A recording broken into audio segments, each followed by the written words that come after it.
ఆదికాండము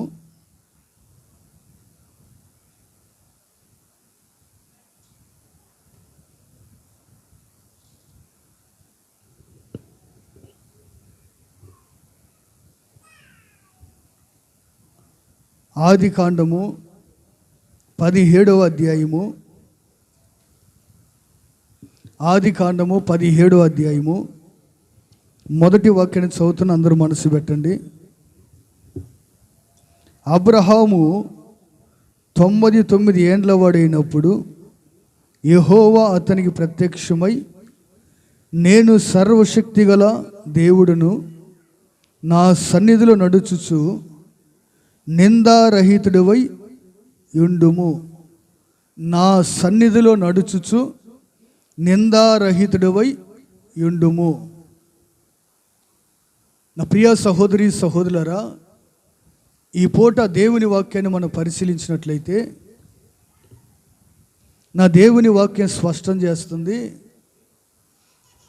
నా సన్నిధిలో నీవు నడుచుచు, నా సన్నిధిలో నీవు జీవిస్తూ నిందారహితుడివై యుండుము.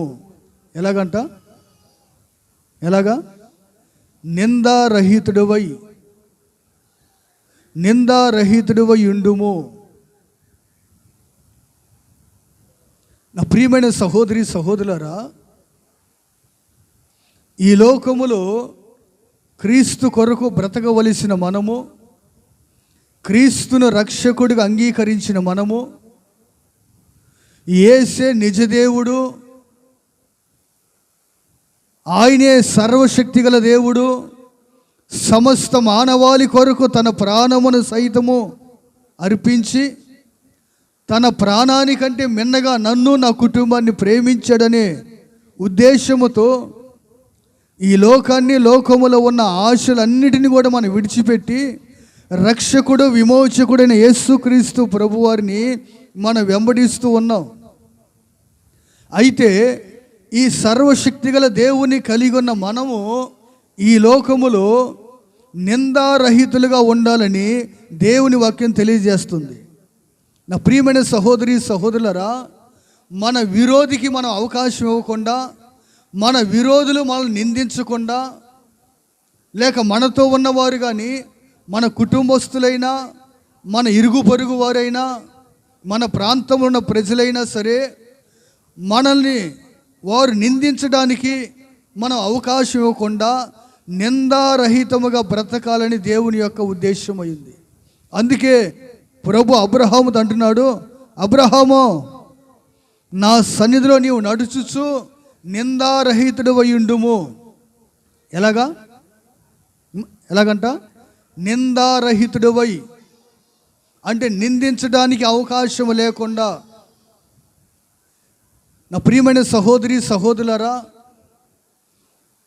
మన దైనందిన జీవితంలో మనం గమనించినట్లయితే ఏదో ఒక అనుభవంలో నిందించడానికి ప్రతి వ్యక్తి కూడా అవకాశం ఇస్తుండే. అపవాదికి ఏమిస్తున్నారు? అవకాశాన్ని ఇస్తున్నారు నిందించడానికి. ఇదిగో ఈ విషయంలో ఈ వ్యక్తి నిందించవచ్చు, ఈ విషయంలో ఈమెను నిందించవచ్చు అని మనమే మన చేతులారా మన శత్రువుకి మనం అవకాశం ఇస్తున్నాం. ఏం అవకాశం ఇస్తున్నాము? వారు మనల్ని నిందించడానికి మనమే అవకాశాన్ని ఇస్తున్నాం. నిందించడానికి అవకాశం లేకుండా మనం బ్రతకాలని దేవుడు కోరుకుంటున్నాడు. అందుకని ఈ పూట నా దేవుడు మాట్లాడుతున్నాడు, నిందారహితుడివై యుండుము. నా సన్నిధిలో నీవు నిందారహితుడివై యుండుము. నా సన్నిధిలో ఉన్న నీవు, నా సన్నిధికి వస్తున్న నీవు నిందారహితముగా బ్రతకండి. ఇదిగో మీ మీద ఒక నింద వేయటానికి ఎక్కడ కూడా ఏ కోణంలోనైనా సరే అవకాశం లేకుండా బ్రతకండి. యేసుక్రీస్తు ప్రభువారు ఈ లోకములో ఉన్నప్పుడు ఆయన 33.5 సంవత్సరం జీవించిన తర్వాత ఆయన శిలువ రాణు మీదకి వెక్కక మునుపు అనేక మంది ఆయన మీద నిందలు నేరాలు మోపారు. ఎన్ని నిందలు మోపినా కానీ ఒక్కటనే రుజువు అయిందా? ఎందుకు రుజువు అవ్వలా? నిందించడానికి అవకాశం లేకుండా యేసయ్య బ్రతికాడు. ఏ కోణంలోనైనా సరే నిందించడానికి అవకాశం లేదు. ఇదిగో ఈ అనుభవం నిందించవచ్చు ఆయన్ని అని అవకాశం లేకుండా ఎక్కడా నిందించడానికి అవకాశం యేసయ్య ఇవ్వాల. మరి మనం ఎందుకు ఇవ్వాలి నిందించడానికి అవకాశం? ఈరోజు మనల్ని బట్టి అనేక మంది నిందిస్తున్నారు, తృణీకరిస్తున్నారు. ఇదిగో వీరు మందిరానికి వెళ్తారు, వీరు దేవుని సన్నిధికి వెళ్తారు, కానీ వీరి బ్రతుకుతుడు ఎలాగుందో అని ఏం చేస్తున్నారు? మనం ముందు వెళుతూ ఉంటే మన వెనక అనేక మంది నిందిస్తూ ఉన్నారు.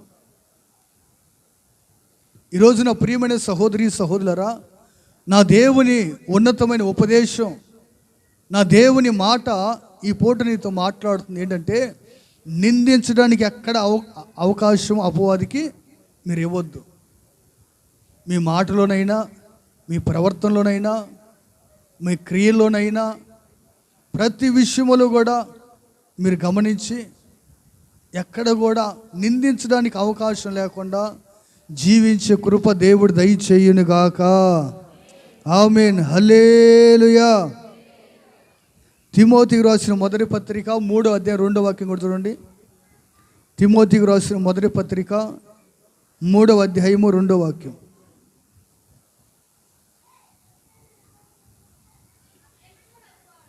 అమ్మా, అధ్యక్షుడగు వాడు నిందారహితుడై, ఎలా ఉండాలంట? నిందారహితుడై ఉండాలి. దేవుని సంఘములో నేను ఒక పెద్దగా ఉండాలి, దేవుని మందిరంలో నేను ఒక పరిచారకునిగా ఉండాలి, దేవుని మందిరములో దైవ సేవకులకి నేను ఒక కుడి భుజముగా, సేవకులు ఒక ఎడమ భుజములాగా ఆ భారాన్ని మోసే వ్యక్తిగా నేను మారాలి అంటే ఆ వ్యక్తి ఉండవలసిన లక్ష్యం ఏంటంటే నిందారహితముగా ఉండాలంట. ఎలా ఉండాలంట? నిందారహితముగా. ఇప్పుడు కొన్ని సంఘాల్లో కొంతమంది పెద్దలు ఉంటారు. ఏమంటారు? కొంతమంది పెద్దలు ఉంటారు. ఈ పెద్దలు సంఘముల పేరుకు మాత్రమే పెద్దలు. సంఘం నుంచి బయటికి పోయారనుకో, ఒకడు బీడి తాగేవాడు ఉంటాడు, ఒకడు సిగరెట్ తాగేవాడు ఉంటాడు, ఒకడు మందు తాగేవాడు ఉంటాడు. ఎవడీడు మరల మందిరంలోకి వస్తే మందిరంలోనేమో పెద్ద, బయటికి పోతేనేమో పావుపానికి పెద్ద. దేనికి పెద్ద? మందిరంలోనేమో సంఘానికి పెద్ద, మందిరం బయటేమో పాపానికి. నా ప్రియ సహోదరి సహోదరులారా, నా దేవుని వాక్యం తెలియజేస్తుంది, నిందించడానికి అవకాశం ఉండకూడదు అపవాదికి. ఏ మనుషుడికైనా నీ మీద ఒక నింద మోపాలి అంటే, నీ మీద నింద మోపి, నేరం మోపి నిందించాలి అంటే ఎక్కడ అవకాశం దొరకకూడదు. ఏ కోణంలో చూసినా సరే తప్పు పట్టకుండా మనం బ్రతకాలి. అదే దైవభక్తి యొక్క లక్షణం, అది భక్తుల యొక్క లక్షణం. అది దేవుడికి మహిమగులును గాక. హల్లెలూయా. ఈరోజు నా ప్రియ సహోదరి సహోదరులారా, నిందించడానికి అవకాశం లేకుండా మనం బ్రతకలేకపోతున్నాం.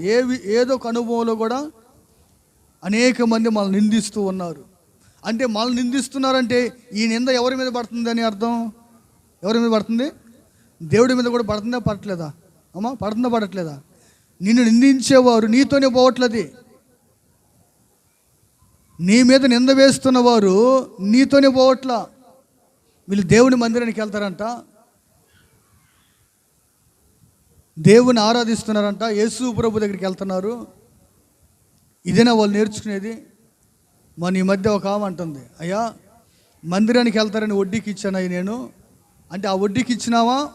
మందిరానికి పోరోళ్ళు విగ్రహారాధికులు మందిరానికి వెళ్తారని వడ్డీకి ఇచ్చానయ్యా, వడ్డీ సంగతి దేవుడు ఎరుగు. అసలు ఇస్తారో కూడా లేదు.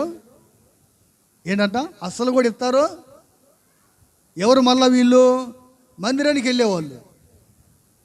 ఇప్పుడు ఒక మందిరానికి వెళ్ళడం ఏమంటుంది? నిందిస్తుంది. ఎందుకు నిందిస్తుంది?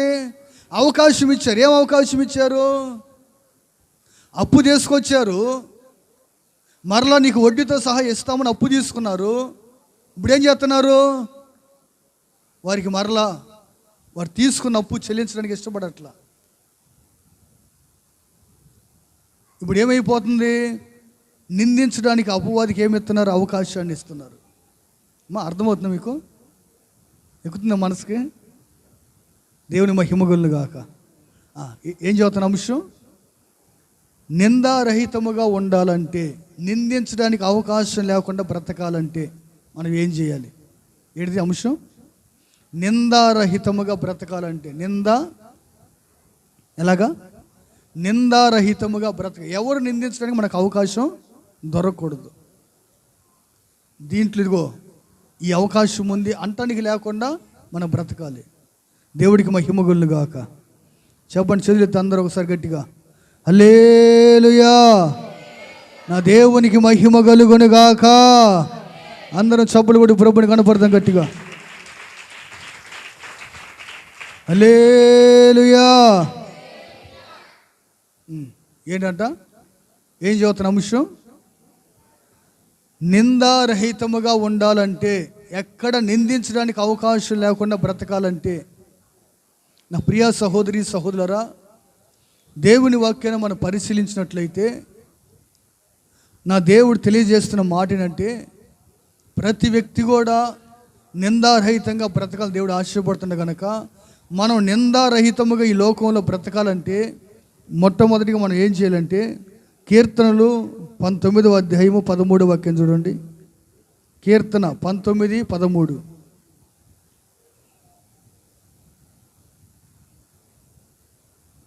కీర్తనలు 19:13.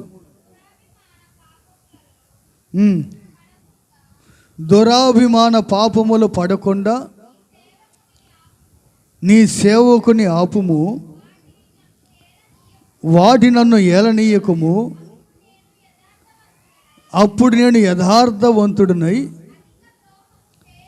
అధిక ద్రోహము చేయకుండా నిందారహితుడు నగుదును.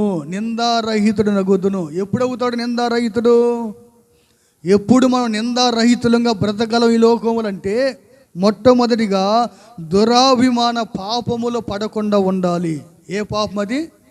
దురాభిమాన పాపము అనలారా. ఏం పాపం అది? దురాభిమాన పాపములు పడకుండా నీవు నిందారహితంగా బ్రతకాలంటే, నిందారహితంగా జీవించాలంటే, మొట్టమొదటిగా దురాభిమాన పాపములు మనం పడకుండా ఉండాలి. ఏ పాపములు పడకుండా ఉండాలి? ఏ పాపం అది? దురాభిమాన పాపం. అంటే దురాభిమానం అంటే తానంతట తాను సాహసించి చేసే పాపం అది. ఎలాగా? దురాభిమానం అంటే సాహసం కలిగి, అంటే పాపం చేయడానికి కూడా ఏం చేస్తున్నాడు ఈ వ్యక్తి? సాహసించి, అంటే ఈ పాపము చేయకూడదు, ఈ తప్పు చేయకూడదు, ఇలా నేను బ్రతకూడదు అని తెలిసి కూడా సాహసం కలిగి చేస్తాం చూడండి, దాన్నే దురాభిమాన పాపం అంటారు. ఏ పాపం అంటారు? ఇప్పుడు నేను ఇలా ఉండకూడదు అని నీకు తెలుసు, అలాగే ఉన్నావా? ఇలా మాట్లాడు కూడా నీకు తెలుసు, అలా మాట్లాడావా? ఇలా ప్రవర్తించు కూడా నీకు తెలుసు, అలా ప్రవర్తించావా? దాన్ని ఏమంటారు? దురాభిమాన పాపము. ఏ పాపం అది? నువ్వు దేవుని మందిరానికి వస్తున్నావు, నువ్వు పరిశుద్ధంగా బ్రతకాలి నీకు తెలుసు, కానీ నీ జీవితాన్ని అపవిత్రం చేసుకుంటున్నావా? నీ బ్రతుకుని అపవిత్రం చేసుకుంటున్నావా? నీ చూపులు అపవిత్రమైపోతున్నాయా? నీ పెదవులు అపవిత్రమైపోతున్నాయా? నీ తలంపులు అపవిత్రమైపోతున్నాయా? ఇలా అపవిత్రం అవ్వకూడదని తెలిసి కూడా అపవిత్రం చేసుకుంటున్నావంటే అది ఏ పాపం చేస్తున్నావు నీవంటే, నీవు సాహసించి పాపం చేస్తున్నావు. ఏం చేసి? సాహసం కలిగి, నన్నేం చేస్తారులే, నేను ఈ పాపం చేస్తే, ఈ తప్పు చేస్తే దేవుడు నన్ను ఏం చేస్తారులే. ఎంతమంది చేయట్లేదు? ఎంతమంది మందిరానికి వెళ్తా పాపం చేయట్లా? ఎంతమంది మందిరానికి వెళ్తా అబద్ధాలు ఆడట్లా? ఎంతమంది మందిరానికి వెళ్తా మోసం చేయట్లా? ఎంతమంది మందిరానికి వెళ్తా బూతులు మాట్లాడట్లేదు? నేను మాట్లాడితే ఏమైంది? ఎంతమంది మందిరానికి వెళ్తా అక్రమం చేస్తూ ఉన్నారు? నేను కూడా వాళ్ళు ఒకదాన్ని అనుకో అని ఏం చేస్తున్నారు? ఇది చేయకూడదని తెలిసి కూడా సాహసం చేస్తున్నారు. దేనికంటే సాహసం?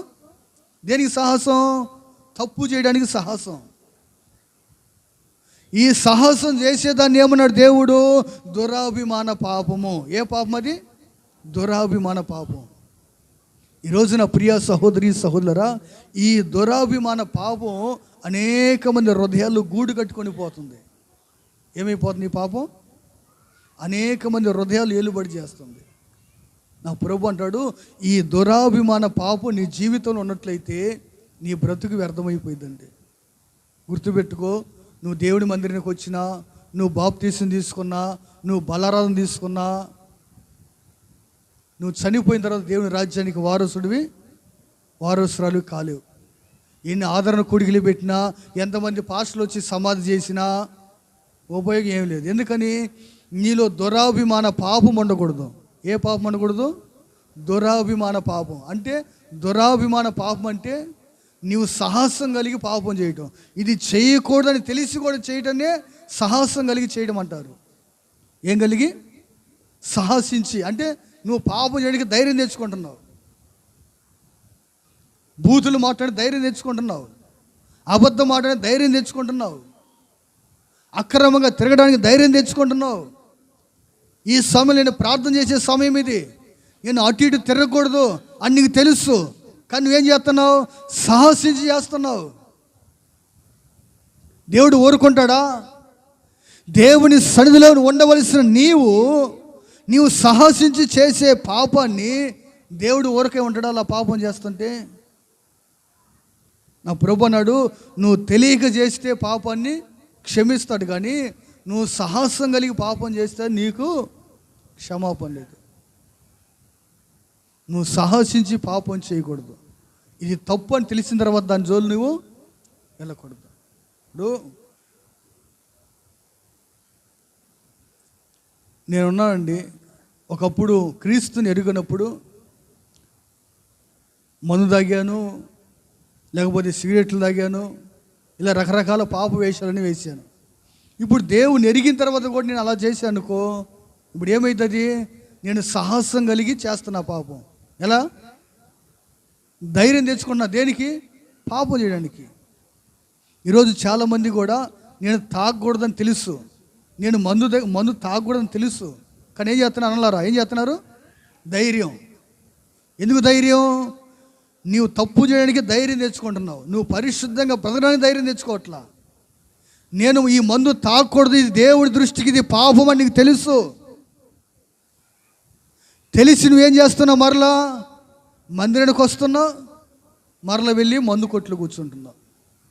అంటే ఇప్పుడు ఏ పాపం చేస్తున్నావు? నువ్వు దురాభిమాన పాపం చేస్తున్నావు. అంటే నువ్వు పాపం చేయడానికి ధైర్యం తెచ్చుకున్నావు కదా, ఏ ధైర్యముతో పాపం చేస్తున్నావో, ఏ ధైర్యంతో అక్రమం చేస్తున్నావో, ఏ ధైర్యంతో అక్రమంగా అన్యాయంగా బ్రతుకుతున్నావో, నా దేవుడు అంటాడు, నీ హృదయముల కలవరము, నీ ఎముకలో కూడా వణుకు పుట్టేటట్లు నా దేవుడు కార్యం చేయబోతున్నాడు. ఏ పాపం చేయడానికి నువ్వు ధైర్యం తెచ్చుకుంటున్నావో, ఆ పాపం చేయడానికి నువ్వు భయపడేటట్లుగా నా దేవుడు నీ జీవితంలో కార్యం చేస్తాడు. అవసరం మనకది. అమ్మా, నువ్వు ఆ పాపం చోలు పోవాలంటేనే నీకు చేతులకు వణుకు పుట్టేటట్లు చేస్తాడు. అలా చేయడం అవసరమా అనలారా? అలా చేసినప్పుడు మానుకుంటారా? లేకపోతే అన్నీ బాగున్నప్పుడు మానుకుంటారా? ఆలోచించండి ఒకసారి. నీ చేతులతో నీవు ఆ పాపం ముట్టుకోవడానికి భయపడేటట్లు దేవుడు చేయాలంటారా, లేకపోతే వాక్యానికి భయపడి మానుకుంటారా? ఆలోచించండి. దేవుడు అలా చేయాలంటే ఒక క్షణం పట్టదు, ఒక క్షణం చాలదు. రెప్ప మూసి రెప్ప తెచ్చేసరికి ఇటున్న బ్రతుకు కాస్త ఇలా పడిపోయింది, మన బ్రతుకు తలకిందులుగా మారిపోయింది. రెప్ప మూసి తెరిచేసరికి చాలు. ఎంతసేపు టైం చాలు దేవుడికి? నువ్వు రెప్ప మూసి కన్ను తెరిచేసరికి నీ బ్రతుకు తలకిందులుగా మారిపోయింది. అలా చేయడం అవసరం నీకు? ఆలోచించు. అలా నీ బ్రతుకు మారక మునిపే ఆ దురాభిమాన పాపములో పడకుండా జాగ్రత్త పడు. ఏ పాపం అది? నిందించడానికి అవకాశం లేకుండా ఉండాలంటే దురాభిమాన పాపము మానుకోవాలి. ఏ పాపం మానుకోవాలి? దురాభిమాన పాపంలో మనం పడకూడదు. నేను మందిరానికి వెళ్తున్నా, ఇదిగో ఒకప్పుడు వీడు ఎంత తాగుపోతాడయ్యా, మందిరానికి వెళ్ళి అంత మారాడయ్యా అని ఏం చేయాలి? ఈయన గురించి 10 మంది చెప్పుకుంటే అప్పుడు దేవుడికి మహిమ వచ్చిందా రాదా? దేవుడికి ఘనత వచ్చిందా రాదా? దేవుడి ఘనత నువ్వు తెచ్చితే దేవుడు నీకు తేడా ఘనత మరలా తెస్తాడు తేడా. నువ్వు దేవుడికి అవమానం తెస్తే నీకేం కలిగింది? మరలా నువ్వు ఏ విత్తనం వేస్తావో అదే విత్తనమే మొలిచేది. వేరే విత్తనాలు ఏం మొలుతాయా? గోధుమ గింజ ఎత్తే అదే చెట్టు మొలిచిద్ది, వేరేది మొలిచిద్దా? ఆలోచించు ఒకసారి. నువ్వు దేవుడికి కానీ ఘనత తీసుకొస్తే నా దేవుడు నీకు రెట్టింపు ఘనతను మరలా ఇస్తాడు. దేవుడికి మహిమ కలుగును గాక. హల్లెలూయా. అర్థమైతే గట్టి కొట్టుండే వాళ్ళు సపోర్ట్లు, అర్థం కాదు సరిగా. ప్రభుకి మహిమ కలుగును గాక. ఆమేన్. హల్లెలూయా. ఏం చదువుతున్న అంశం? నిందారహితంగా ఉండాలంటే ఎలా ఉండాలంటే? నిందారహితముగా ఉండాలంటే, అంటే ఎవరు నిందించడానికి అవకాశం లేకుండా ఉండాలంటే ఏం చేయాలి? మొదటిగా మనం దురాభిమాన పాపంలో పడకూడదు. ఏ పాపంలో పడకూడదు మనం? దురాభిమాన పాపం. ఏంటిది దురాభిమాన పాపం అంటే? దురాభిమాన పాపం అంటే ఏంటిది? మనందరికి మనం సాహసించి చేసేదాన్నే దురాభిమాన పాపం అంటారు. ఏ పాపం అది? అంటే చేయకూడదని తెలిసి చేస్తారు చూడండి, దాన్నే సాహసం. సౌలు దేవుడు రాజుగా పెట్టాడు. ఎవరిని పెట్టాడు రాజుగా? సౌలు రాజుగా పెట్టాడు దేవుడు. రాజుగా పెట్టిన తర్వాత, రాజు అయిన తర్వాత సౌలుతో సమూయేలు ఒక మాట చెప్పాడు. ఎవరితో? సౌలుతో సమూయేలు. సమూయేలు ఎవరు? ఒక ప్రవక్త, దైవజనుడు.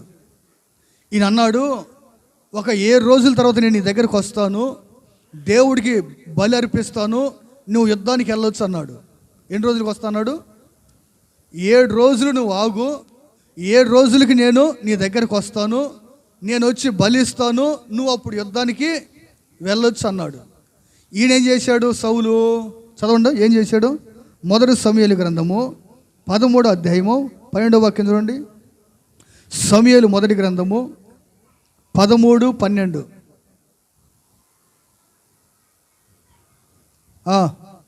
గట్టి చదవలే. ఇంకను యెహోవాను శాంతి పరచకు మునిపి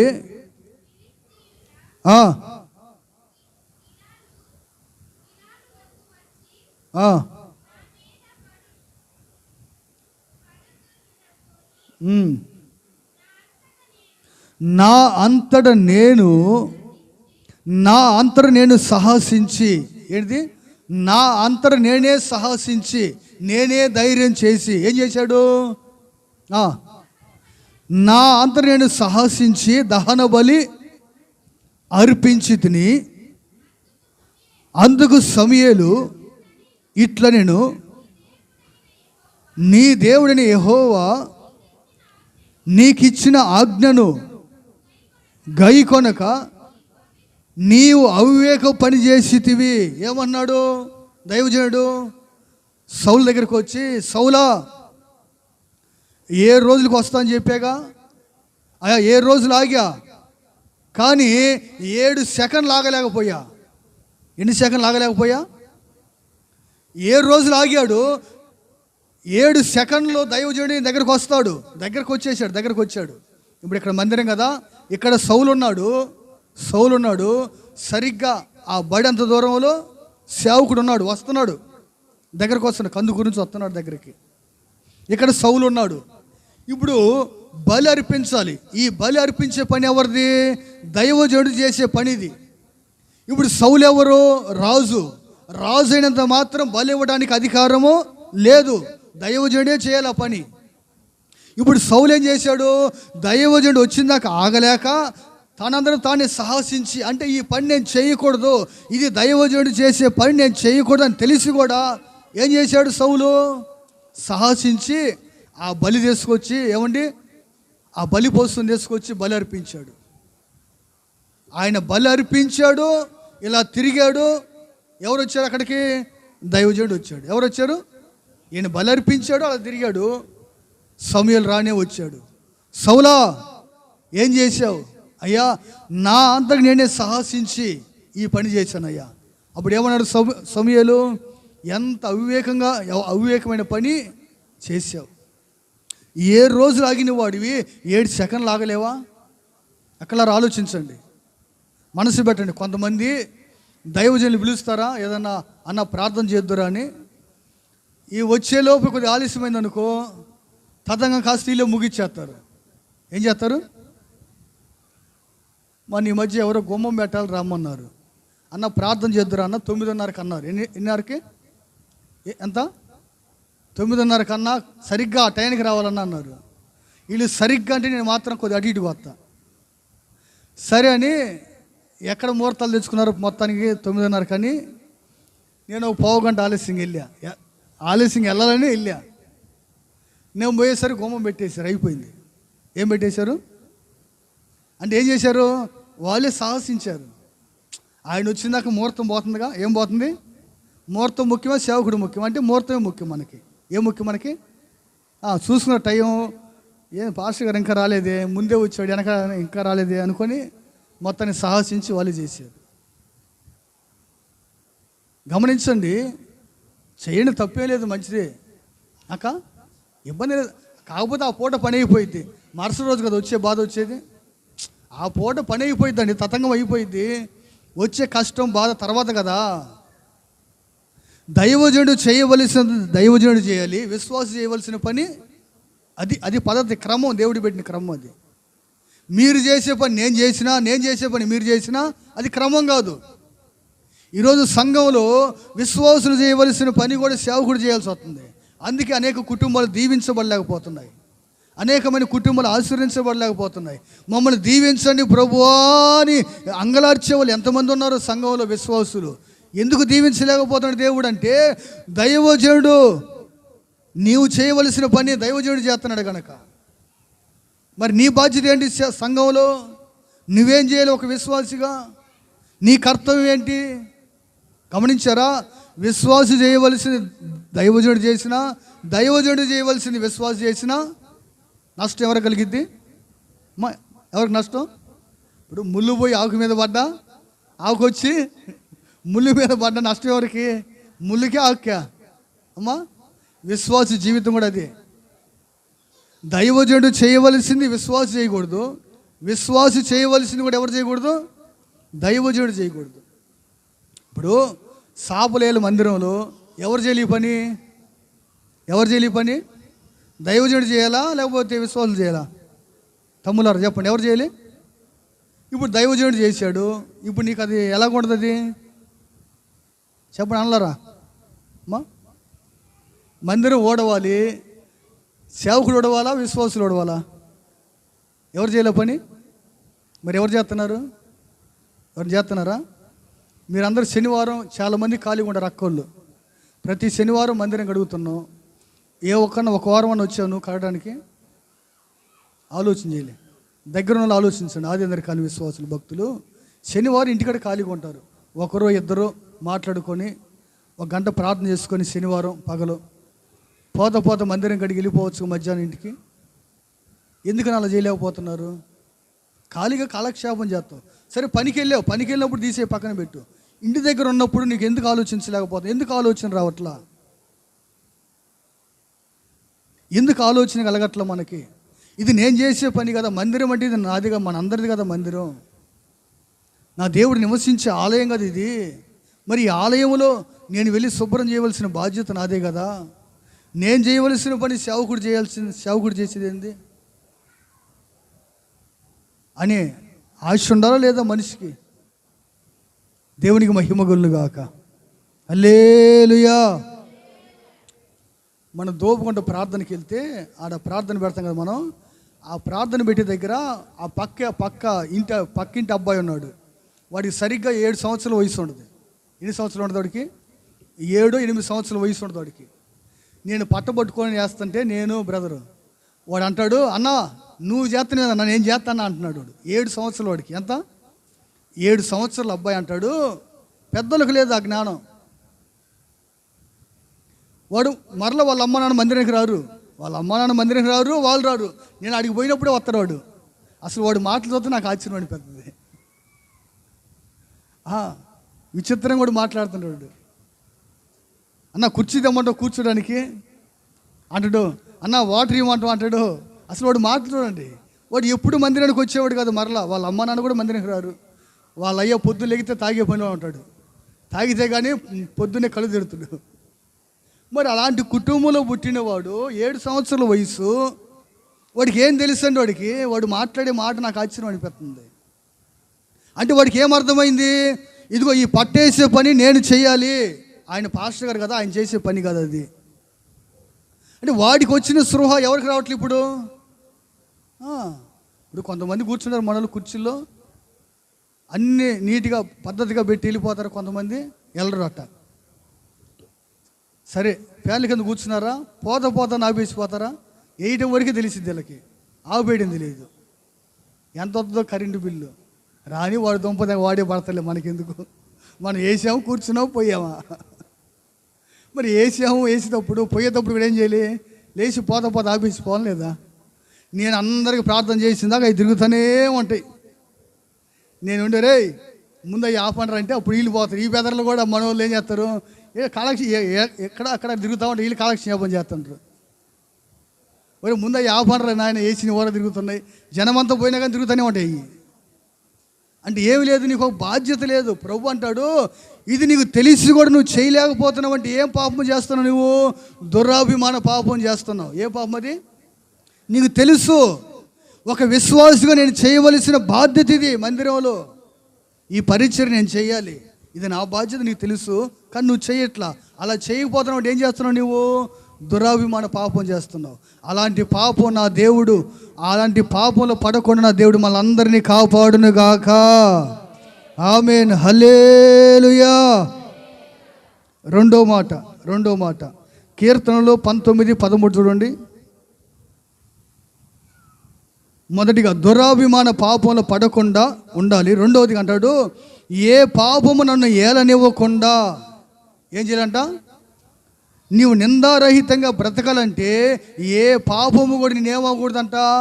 ఏలుబడి చేయకూడదు. పాపం ఏలకూడదు మనిషిని. తలపైకి ఎత్తాను అన్నలారా అక్కలారా, ఏం చేయకూడదంట? మనిషిని, పాపం మనిషిని ఏలుబడి చేయకూడదు. ఉందా మాట అక్కడ? చదవండి ఆ మాట ఉంటే.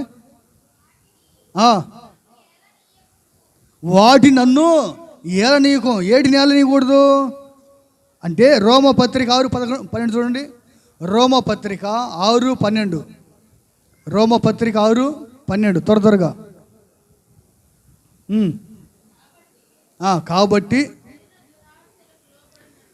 కాబట్టి శరీర దురాశలకు లోబడినట్లుగా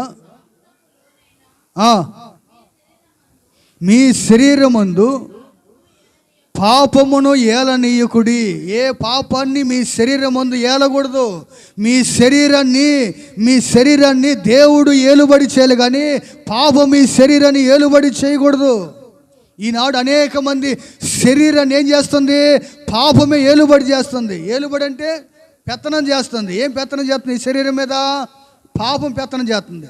ఏం పెత్తనం చేస్తుంది అన్నారా అక్కడ? ఏం పెత్తనం చేస్తుంది? పాపం. ఏం పాపం పెత్తనం చేస్తుంది? నువ్వు ఏ పాపం నీ శరీరం లోపల పెట్టావో ఆ పాపం ఏం చేస్తుంది? నిన్ను పెత్తనం చేస్తున్నది. ఏం చేస్తుంది పెత్తనం? భార్య కాదు పెత్తనం, భర్త కాదు. ఎవరు చేస్తున్నారు ఇంట్లో? పాపమే పెత్తనం చేస్తుంది. ఏం చేస్తుంది పెత్తనం? పాపం. భక్తుడు అంటాడు, మీ శరీరాలు ఏ పాపము ఏలకుండా జాగ్రత్త పడండి. దేవుడే మిమ్మల్ని ఏలాలి, కానీ పాపం మిమ్మల్ని ఏలకూడదు. ఈరోజు మనిషి ఒక పాపానికి బానిస అయిపోయాడా? అది చేయకుండా ఉండలేకపోతున్నాడు, అలా బ్రతకుండా ఉండలేకపోతున్నాడు. ఎందుకని? ఆ పాపమే వారిని ఏం చేస్తుందంట? ఏలుబడి చేస్తుంది. అంటే ఆ పాపమే వారికి రాజు అయిపోయింది. ఎవరైపోయారు? పాపమే రాజు, పాపమే అధికారి. అందుకని ఏం చేస్తున్నారు? ఈ పాపానికి పదే దాంట్లోనే పడిపోతున్నారు. కారణం ఏంటంటే, నా ప్రియ సహోదరి సహోదరులారా, మీ శరీరం ముందు ఏ పాపము ఏలకుండా మీరు జాగ్రత్త పడాలి, మీరు చూసుకోవాలి. మొదటిగా ప్రభు అంటాడు, నిందారహితంగా మనం బ్రతకాలంటే ఏం చేయాలంటే, మొదటిగా దురాభిమాన పాపాలు పడకుండా మనం ఉండాలి. రెండోదిగా ఏమన్నాడు? రెండో మాట, ఏ పాపం మన శరీరాన్ని ఏం చేయకూడదంట? ఏలుబడి చేయకూడదు. మన శరీరాన్ని పాపం ఏలకూడదు. ఈరోజు మనిషి శరీరాన్ని పాపమే ఏలుబడి చేస్తుంది. ఆజ్ఞ అతిక్రమం ఒక పాపం అయితే, నా ప్రియ సహోదరి సహోదరా, ఇలా ఎన్నో విధాలుగా పాపం మనిషిని ఏం చేస్తుందంట? ఏలుబడి చేస్తుంది. ఈరోజు నీ కుటుంబాన్ని నిన్ను ఏం ఏలుబడి చేస్తుందో ఆలోచించు. పాపం ఏలుబడి చేస్తుందా, లేక దేవుడు ఏలుబడి చేస్తున్నాడా? ఎవరు ఏలుబడి? దేవుడు చేస్తున్నాడా, పాపం చేస్తుందా? ఇంకా మీకు బాగా అర్థం కావాలంటే, మొదటి సమూయేలు 8:7 చూడండి. మొదటి సమూయేలు గ్రంథము 8వ అధ్యాయము 7వ వాక్యం.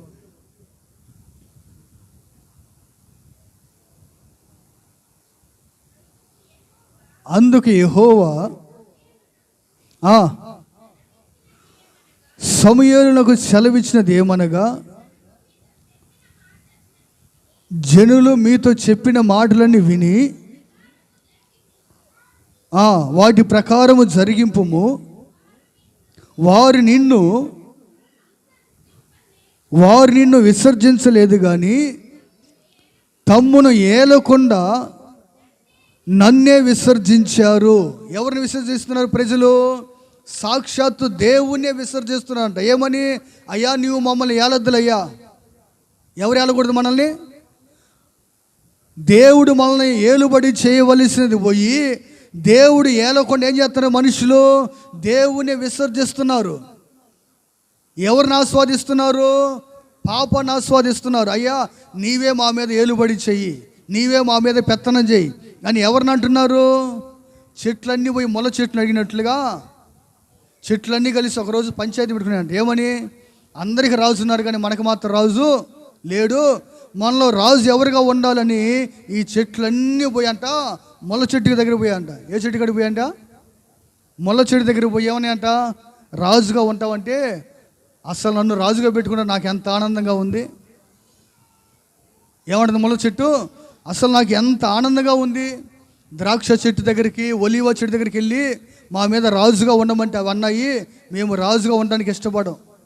మేము దేవుడిని సంతోషపెట్టాలి, మానవుల్ని సంతోషపెట్టాలి, కానీ రాజుగా ఉండి ఇటు అటు ఊగడానికి మేము రాలేము అని ఒలివ చెట్టు, ద్రాక్ష చెట్టు అంటే మొల చెట్టు ఏమంటుంది? సంతోషిస్తుంది రాజుగా ఉండటానికి. ఈరోజు నా ప్రియ సహోదరి సహోదరా, అనేక మంది హృదయాల్లో పాపమే ఏం చేస్తున్నాయంట? ఏలుబడి చేస్తుంది. అంటే నువ్వేం చేస్తున్నావు? దానికి పెత్తనం ఇస్తున్నావు. దేనికి ఇస్తున్నావు పెత్తనం? పాపానికి పెత్తనం ఇచ్చేస్తున్నావు. నువ్వు దానికి పెత్తనం ఇచ్చినంత కాలం ఏం చేస్తుంది? నిన్ను ఏలుబడి చేస్తున్నది. నువ్వు దానికి ఒక బానిస అయిపోతావు. ఏమైపోతావు? నువ్వు దానికి ఒక బానిస అయిపోతావు. నా ప్రియమైన సహోదరి సహోదరులారా, ఒక ప్రాంతంలో 2 భార్య భర్తలు ఉన్నారు. ఆ భర్తకి వివాహం కాకముందు దేవుని వాక్యాన్ని చదివాడు, బైబిల్ చదివాడు. ఈ బైబిల్ అంతా చదివి ఇంత నీతిగా యథార్థంగా బ్రతకాలంటే ఎవరి వల్ల కాదని తన స్నేహితులందరినీ పిలిచి ఈ బైబిల్లో ఉన్న పేజీలన్నీ చించి మంటలు వేస్తున్నాడు. బైబిల్లో ఉన్న పేజీలన్నీ కూడా చించి మంటలు వేసి కాల్చేస్తున్నాడు. ఇతనికి చర్చికి వెళ్ళే ఒక స్త్రీతో వివాహం అయింది. ఎవరితో అయింది? చర్చికి వెళ్ళే అమ్మాయితో వివాహం అయింది. అంతకుముందు ఇతను కూడా దేవుడు తెలుసు, బైబిల్ అంతా కూడా చదివాడు. చదివి ఏమన్నాడు? ఈ బైబిల్లో ఉన్నట్లుగా మనం ఉండాలంటే మన వల్ల కాదు. అనేక మంది మందిరానికి వెళ్తారు కానీ బైబిల్లో ఉన్నట్లుగా ఎవరు కూడా బ్రతకరు. ఇదంతా మోసం, ఇదంతా దగ అని ఈ బైబిల్ మొత్తం పేజీ పేజీ చించి ఏం చేస్తున్నాడు? తన స్నేహితులందరినీ పిలిచి, రే మీరు కూడా ఎవరు మందిరానికి వెళ్ళొద్దు, ఇది మందిరానికి వెళ్ళి ఇలా బ్రతకాలంటే మన వల్ల కాదు, మనం ఇలా బ్రతకలేమని ఈ పేజీలన్నీ కూడా చించి మంటలు వేసి తగలబెట్టాడు. ఇలా జరిగిన కొన్ని రోజులకే అతనికి వివాహమైంది. చర్చికే వెళ్ళే అమ్మాయితో వివాహమైంది. అయితే నా ప్రియ సహోదరి సహోదరా, ఇతనికి మందిరం అన్నా దేవుడు అన్నా బైబిల్ అన్నా ఇక అసలు గిట్టుబాటు అవ్వట్లే ఆ రోజు నుంచి. ఎందుకంటే ఇంత నీతిగా బ్రతకాలంటే ఎవరి తరం కాదు అనుకొని ఒక నిర్ణయానికి వచ్చాడు ఇతను. ఇక తన భార్య ఒకరోజు ప్రార్థన చేస్తూ ఉండి చూశాడు, చెప్పాడు. ఏమని? నువ్వు మందిరానికి వెళ్ళావా, ప్రార్థన చేసావంటే ఇంట్లో ఉంచను, నువ్వు నాకు భార్యగా ఉండటానికి అధికారము నీకుండదు అని 1-2 సార్లు చెప్పాడు, బెదిరించాడు. అయినా ఈమె వినలా. ఈమె భర్తకు తెలియకుండా అప్పుడప్పుడు ప్రార్థన చేసుకుంటా మందిరానికి వెళ్తూ ఉండేది. భర్తకు తెలియకుండా చేస్తుంది. ఒకరోజు ఈమె ప్రార్థన చేస్తున్నప్పుడు చూశాడు భర్త. చూసి ఎప్పుడైతే ప్రార్థన చేస్తుందో అలా మోకాల మీద ఉందండి, మోకరించింది. అలా వెనక కాలుతో తన్నేసరికి గోడకి ఒక 2-3 అడుగులే ఉంటుంది, గోడకి ఏమన్నా మోకరించింది. దానికి కాలుతో తనితే ఈ తలకాయ పోయి గోడ గుద్దుకొని తల బగిలి రక్తం కారుతుంటే పటాని సౌండ్ శబ్దం వచ్చేసరికి అత్త గదిలోంచి పరిగెత్తుకుంటూ వచ్చింది. పరిగెత్తుకుంటూ వచ్చి కోడల్ని, అమ్మ ఏం జరిగిందమ్మా, ఏం ఆ సౌండ్ వచ్చిందంటే, నేను కాలు జారి కింద పడ్డాను. ఎలా పడిందంట? కాలు జారి కింద పడ్డాను. అత్తతో చెబుతుంది. కాలు జారి కింద పడేసరికి తల తగిలింది, రక్తం వస్తుంది. అత్తమ్మ ఏం కాదులే అని ఈ తల రక్తం కారుతుంటే తుడుచుకొని కట్టుకొని ఒక్క మాట తన భర్త నోరెత్తి ఒక్క మాట మాట్లాడాల. ఎందుకు కొట్టావు, ఏం తప్పు చేశాను, నేనేమైనా పాపం చేస్తున్నానా, నేను అక్రమం చేస్తున్నా అనే మారు మాట మాట్లాడకుండా, ఏ మాట మాట్లాడకుండా మౌనంగా ఉండి భర్తకి టిఫిన్ పెట్టి, భర్త ఆఫీస్కి వెళ్ళాలి. భర్తకి ఆఫీస్కి వెళ్తుంటే క్యారేజ్ కూడా రెడీ చేసి భర్తకి అందించి, ఏమండి సాయంత్రం కొంచెం పెందలారు రండి అని భర్తతో నవ్వుతా మాట్లాడుతుంది. భర్తతో నవ్వుతా ఎప్పుడైతే మాట్లాడిందో అప్పుడు ఇతను బైక్ మీద వెళ్తానే ఉన్నాడు ఆఫీస్కి. ఒక ఆలోచన. ఏం ఆలోచన వచ్చింది? నేను బైబిల్లో రాసినట్లుగా ఎవరు భూమి మీద ఉండరు అని అనుకున్నా, కానీ నా భార్య ప్రవర్తన చూస్తున్న నాకేదో ఆలోచన కలుగుతుంది. ఇప్పుడు నేను కొట్టాను, కాలుతో తన్నాను, నన్ను తిట్టచ్చు, ఆమె ఎదురు తిరిగి తిట్టచ్చు, అవకాశం ఉంది, తిట్టచ్చు. లేకపోతే మమ్మ అడిగినప్పుడు, ఇదిగో నీ కొడుకు ఎలాంటి వాడు, పనికి మాలోడికి ఇచ్చి నాకు చేశారు, నన్ను కాలుతో తన్నాడు, నేనేం తప్పు చేశాను మమ్మతో అనొచ్చు. మమ్మతో ఒక మాట అనలేదు, నన్ను ఎదురు తిరిగి తిట్టలేదు. నేను కొట్టంగానే ఏమంటే తల బగిలి రక్తం వస్తుంటే అలా కట్టుకొని ఒక్క మాట మాట్లాడుకుని నన్ను మరలా టిఫిన్ పెట్టింది, నాకు ఆఫీసు క్యారేజ్ కూడా రెడీ చేసింది, ఏమండి సాయంత్రం పెందలాడు రండి అని నన్ను సంతోషంగా సాగనంపింది. నా భార్య ప్రవర్తన బైబిల్లో చెప్పినట్లుగానే ఉంది. ఎలాగుంది? దేవునికి మహిమ కలుగును గాక. హల్లెలూయా. నా భార్య ప్రవర్తన ఏంది అలాగే ఉంది బైబిల్ చెప్పినట్లుగా. నేను ఒకప్పుడు అనుకున్నా బైబిల్లో ఉన్నట్లుగా ఎవరు బ్రతకరు భూమి మీద, ఇదంతా మోసం, అక్రమం, అన్యాయం అనుకున్నాను.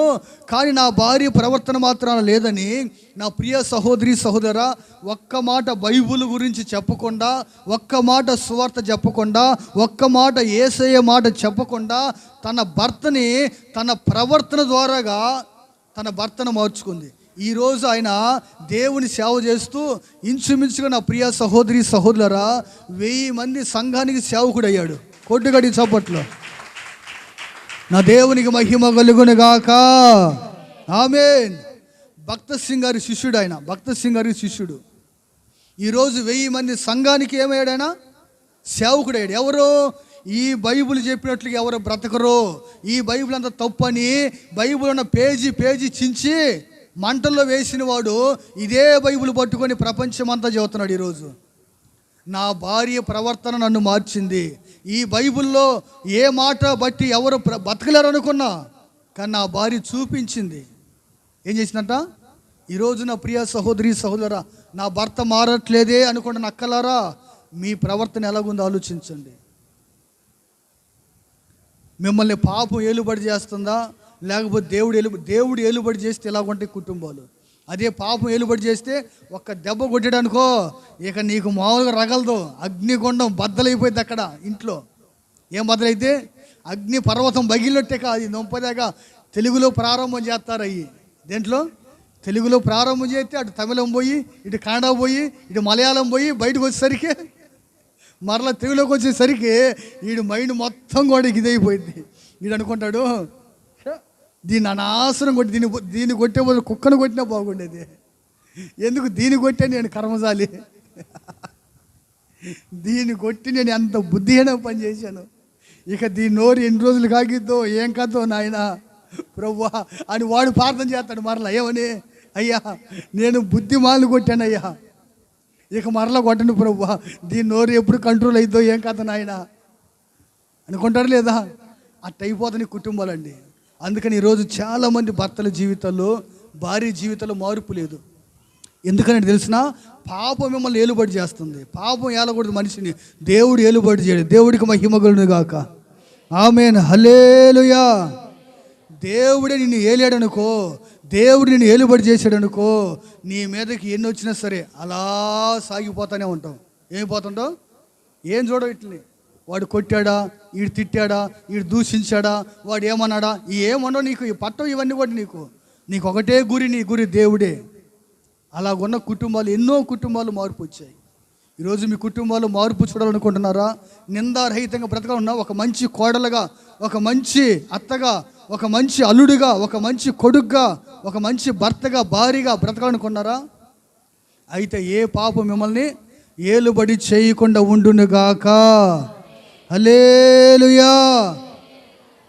అక్కడ మనసు పెట్టండి. ఏం చదువుతున్న అంశం?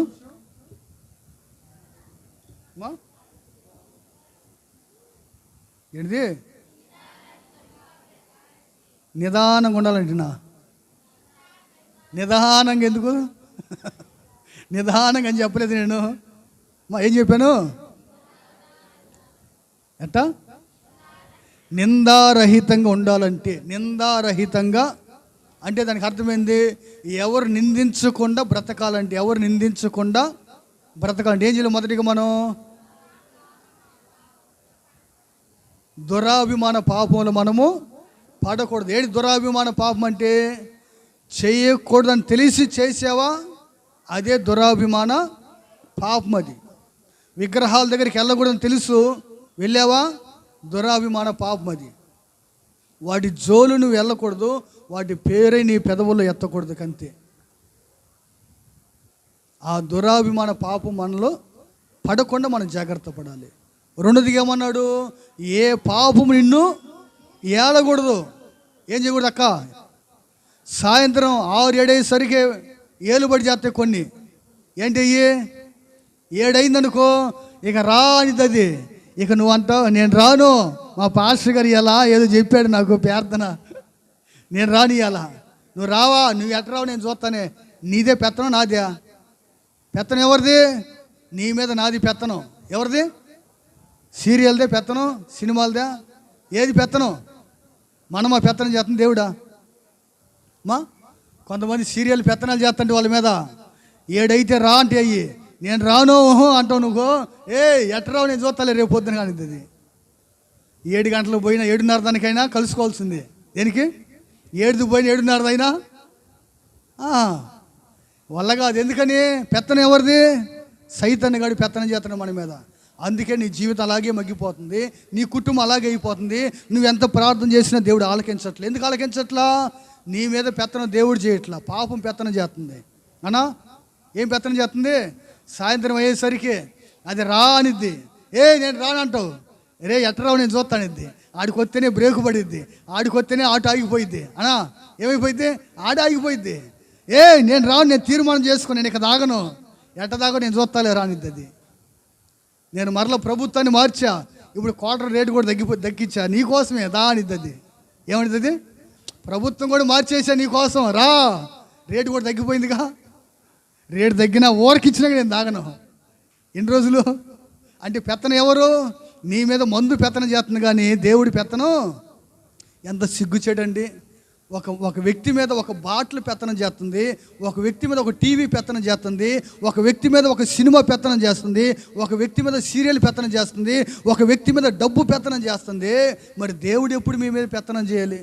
దేవుడు ఎప్పుడు మిమ్మల్ని ఏలుబడి చేయాలి? ఆలోచించారా? ఈరోజు లోకంలో ఉన్నవి మిమ్మల్ని ఏలుబడి చేస్తే మీరు నిత్య నరకానికి తప్పక నిత్య రాజ్యానికి వారసులు గారండి. నా ప్రియ సహోదరి సహోదరులారా, ఆలోచించండి. ఎవరు మనల్ని పెత్తనం చేయాలి అంటే దేవుడు మన మీద పెత్తనం చేయాలి. అప్పుడు మన జీవితాలు పరిశుద్ధంగా పవిత్రంగా ఉంటాయి. దేవుడికి మహిమ కలుగును గాక. హల్లెలూయా. 3వ మాట చెప్పి ముగిచేస్తాం. 3వ మాట పేతురు రాసిన 2వ పత్రిక 3:14 చూడండి. పేతురు రాసిన 2వ పత్రిక 3:14.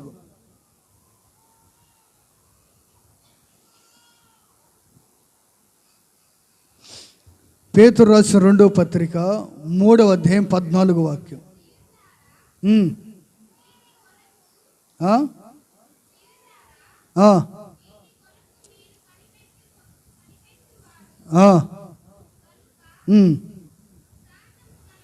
శాంతము గలవారై ఆయన దృష్టికి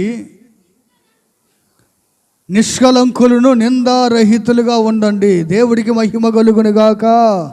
హల్లెలూయా. చాలా చదివితే హల్లెలూయా. ప్రభు నామానికి మహిమ కలుగును గాక. ఆమేన్. నా ప్రియ సహోదరి సహోదరులారా, మూడోదిగా నా దేవుడు మాట్లాడుతున్నాడు ఏంటంటే, జాగ్రత్తగా ఉండండి. జాగ్రత్తగా, నిందారహితులుగా ఉండాలంటే జాగ్రత్త పడాలి. ఉందా మాట? ఇంకొంచెం ముందుగా అట్టబోండి ముందుకి. నిందారహితులుగా కనబడినట్లు జాగ్రత్త పడుడి. నిందారహితులుగా ఉండాలంటే జాగ్రత్త పడాలి. ఏమవ్వాలంటమ్మా? జాగ్రత్తలు తీసుకోవాలి. నింద నీ మీదకి రాకుండా ఉండాలంటే, నిందారహితంగా బ్రతకాలంటే, ఎవరు నిన్ను నిందించకుండా జీవించాలంటే నువ్వు జాగ్రత్తగా బ్రతకాలి. ప్రతి విషయంలో జాగ్రత్త పడాలి. నేను ఏది చేయాలా, ఏది చేయకూడదా, ఎలా ఉండాలా, ఎలా ఉండకూడదా, ఎలా ప్రవర్తించాలి, ఎలా ప్రవర్తించకూడదని ఏం చేయాలి? మనం ఎప్పటికప్పుడు జాగ్రత్తలు తీసుకోవాలి. ఏం తీసుకోవాలి? ఇప్పుడు ఆపరేషన్ చేసుకున్న వ్యక్తి ఏం చేస్తుంది? జాగ్రత్త తీసుకున్నది లేదా? ఏం తినాలి, ఏం తినకూడదు అని తింటారా? మరి ఈ మధ్య ఒక అక్క ఎట్ని ఆపరేషన్ చేసుకొని బిడ్డని కానీ ఆపరేషన్ చేసుకుని వచ్చింది. డాక్టర్ అనంట సాంబార్తో పెట్టనమ్మా అన్నమాట.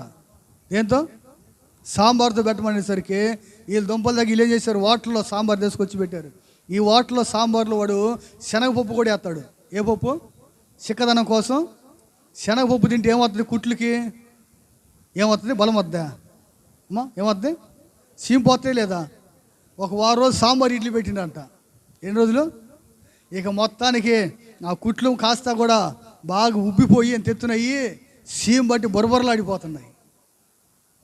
హాస్పిటల్ తీసుకుపోతే, అమ్మా ఏదన్నా కొద్దిగా పెట్టమన్నా కానీ దుంపల దగ్గర అదే పనికి వారం ఎట్ట పెట్టారే సాంబార్ ఇడ్లీ, మీరు మనుషులా కాదని మరలా వాడు కోసి కుట్లన్నీ ఓడదీసి అదంతా మరలా తీసేసి మరలా కుట్లు మరలా వేసి, ఏమండి ఒక్క నెలకు మాడిపోవాల్సిన కుట్లు సరిగ్గా పత్తిముడి 15 రోజులకి మాడిపోతాయి. ఒక నెల వేసుకో. నెలకు మానవలసిన ఆ పుండు కాస్త 6 నెలలు పట్టింది ఆమెకి. ఎన్ని నెలలు పట్టింది? 6 నెలలకు మానింది కుట్లు. 10వ సంవత్సరం చెప్పాడు. ఇక ఎన్ని రోజులు? ఒక్క నెల శుభ్రంగా బతికితే కుట్లు మానాల్సింది. ఒక్క నెల నోరు కట్టుకుంటే సాలుగా ఉంటే బతకాల్సింది. ఎన్ని రోజులు అయిపోయింది? సంవత్సరం. అంటే ఒక నెలకు పోవాల్సింది 11 నెలలు వడ్డీ వచ్చిందన్నమాట. ఏమొచ్చింది అంటే, ఎందుకు వడ్డీ వచ్చింది? జాగ్రత్త లేకపోవటం వల్ల. ఏం లేకపోవటం వల్ల? జాగ్రత్త. ఈరోజు దేవుడు నిన్ను ఈ వారమే ఆశీర్వదించాలనుకున్నాడు. నీ జాగ్రత్త లేకపోవటం వల్ల అది 6 నెలలు అయిందో 12 నెలలు అయిందో నీ రోగం పోయేసరికి. మందిరానికి వస్తున్నావు, రోగం పోవట్లా. సేవకుడి దగ్గరికి వస్తున్నావు, ప్రార్థన చేసుకున్నావు, బాగోవట్లా. ఎందుకు బాగోవట్లా? నువ్వు జాగ్రత్తలు తీసుకోవలసిన రీతిలో నువ్వు జాగ్రత్త పడట్లా. నేను ఏ జాగ్రత్త కలిగి ఉంటే దేవుడు నన్ను బాగు చేస్తాడు, దేవుడు నన్ను స్వస్థపరుస్తాడు, దేవుడు నన్ను విడిపిస్తాడు అనే జాగ్రత్త మనిషి తీసుకోలేకపోతున్నాడు. ఏమండి నా ప్రియమైన సహోదరి సహోదరులారా, నా దేవుని వాక్యం తెలియజేస్తుంది, జాగ్రత్త పడండి. మీ మనసు విషయములో, మీ ఆలోచన విషయములో, మీ బుద్ధి విషయములో మీరు జాగ్రత్త పడండి. మనం ఎంత జాగ్రత్త కలిగి ఉంటే అంత తొందరగా మన జీవితాలు మనకు కలిగిన గాయాలు మానిపోతాయి. ఏమవుతాయి? గాయాలు మానిపోతాయి. జాగ్రత్త తీసుకోకపోతే ఏమవుతాయి? గాయాలు రెట్టింపు అవుతాయి. నెలకు పోవాల్సింది సంవత్సరం పట్టింది. ఈరోజు నీ దరిద్రం ఒక నెలకే పోవాల్సింది, కానీ నీ దరిద్రం జీవితకాలం మొత్తం తీర్చుకుంటా. ఎందుకని? నువ్వు జాగ్రత్త పడవలసిన రీతిలో జాగ్రత్త పడట్లా. అయ్యో ఇలా బ్రతకూడదు, నేను మందిరానికి వెళ్తా. ఇలా జీవించకూడదు, నేను మందిరానికి వెళ్తా. ఇలా ఇష్టానుసారమైన బ్రతుకు నాకు ఉండకూడదు అని జాగ్రత్త తీసుకుంటే నువ్వు తప్పనిసరిగా దేవుడు నీ జీవితాన్ని దీవిస్తాడండి. ఈరోజు జాగ్రత్త పడేవారు లేరు జీవితంలో. మనసు విషయంలో జాగ్రత్త పడండి, బుద్ధి విషయంలో జాగ్రత్త పడండి. అమ్మా నువ్వు ఏం వింటున్నా ఉపదేశం విషయంలో జాగ్రత్త పడు. ఇలా మనం ప్రతి విషయంలో మనం జాగ్రత్తలు తీసుకోవాలి. మనం చాలాసార్లు బయటికి వెళ్తానే తల్లిదండ్రులు చెబుతుంటారు బిడ్డలకి. ఏమని చెబుతుంటారు? అమ్మా ఏం చెబుతారు? అయ్యా జాగ్రత్తగా, జాగ్రత్త చెబుతారు లేదా? అమ్మా చెబుతారు లేదు? మీరు మీ ఆయన బయటికి వెళ్తాను ఏం చెబుతావు? ఇక బోర అడుబడి అంటావా, లేకపోతే జాగ్రత్త అంటావా? ఇక బోర నాకు పేడ పోయింది అంటావా, లేకపోతే జాగ్రత్త చెబుతావా? అయ్యా జాగ్రత్తగా పోయిరా అంటావా లేదా? ఏమంటావు? అది తెలంగాణకి వెళ్ళానుకో, నేను మొన్న మధ్య ఒక ఊరికి వెళ్తే తెలంగాణలో వాక్యం చెప్పడానికి వెళ్తా ఉంటే వాళ్ళు విశ్వాసులు ఉండి, అన్న మచ్చడంగా పోయిరా అన్న అంటున్నారు. మచ్చడంగా నేను అంటే మనకెళ్ళి కానీ అన్నారు అనుకో, మచ్చడంగా అంటే మనం ఏమనుకుంటాం అంటే వాళ్ళ భాషలో మచ్చడం అంటే జాగ్రత్త అని అర్థం. ఏమర్థం? అన్న మచ్చడంగా పోయిరాని అంటే జాగ్రత్తగా పోయిరాని అర్థం. మనం ఏమనుకుంటాం మచ్చడం అంటే? మనకు వచ్చే పదం వేరు. నా ప్రియమైన సహోదరి సహోదరు, అంటే ప్రతి వ్యక్తి జీవితంలో కూడా జాగ్రత్త అనేది దేవుడు చెప్పకనే చెబుతున్నాడు. ఈ లోకం ఎక్కడ చూసినా దుర్బోధలు అధికమైపోతున్నాయి, అబద్ధం అధికమైపోతుంది. అందుకని మనం ఏం చేయాలంటే ఎక్కడ పడితే అక్కడికి, ఏది పడితే అది, ఏమండి ఏ వాటలో పడితే ఆ వాటలో తింటే ఏమొస్తాయి? రోగాలు వస్తాయి, ఆరోగ్యం వద్దా అమ్మా? అలాగే మన జీవితంలో కూడా ఎక్కడ పడితే అక్కడ ఉపదేశం కాదు, ఉన్నతమైన ఉపదేశం మనకు గుర్తించాలి. ఉందా మాటలో? యేసే చెప్పాడు చూడండి.